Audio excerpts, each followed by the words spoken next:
So this is the final segment on the argumentative essay, and I just want to take you through a few quick tips depending on the type of argumentative essay that you write, whether it be taking a position, motivating someone to take action, or proposing a solution. So first off, with taking a position, one of the things that you want to do to make sure that you do a good paper is to actually look at all sides of an issue before you choose a stance. Now, you may have a built-in stance that you already believe in, but what you may find whenever you start doing research is that, one, you may not be able to defend your stance like you want. It may be more of an issue of faith or belief that you really can't defend on logical grounds, which is fine. There are things in life like that, but they don't make for good papers. Or you might actually even flip-flop to a different idea of what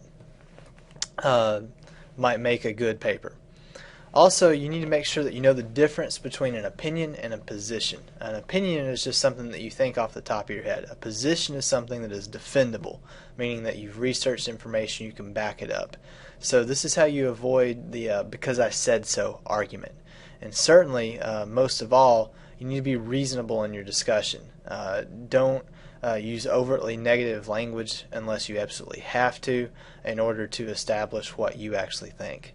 And if you're using the College Writer 3rd edition, you can find additional guidelines on 292 through 293.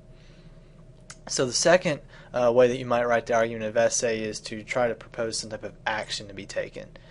So with this paper, all of the tips from the first part apply, but also you want to make sure that you show that you mean well with what you're trying to get people to do. They don't want to think that they're doing something that's actually not going to help them. You really have to know your subject material here, so it requires a lot more research. You have to become an expert. And you also want to have a firm idea of what is your particular audience. Who are they and what might motivate them to actually taking action. And sometimes that's very, very difficult. And for this one, likewise, you can find some tips on 310 and 311. Finally, the third type is proposing a solution. With this one, usually it's something more grand, something that's a bigger deal. So you really need to show your passion of the subject, why people should care a lot, and you really have to establish that there's a necessary change to take place. So you have to establish that there's a big problem, and you really have to get at the root cause of the problem. Don't blame little stuff on the sides.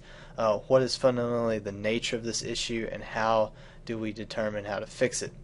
Then with that, you want to think about who can actually help.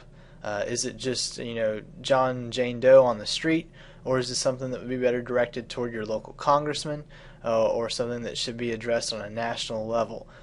Whoever it is that can actually enact the solution, you want to write the paper toward them. And because of that, this one requires even more intensive research than the other modes.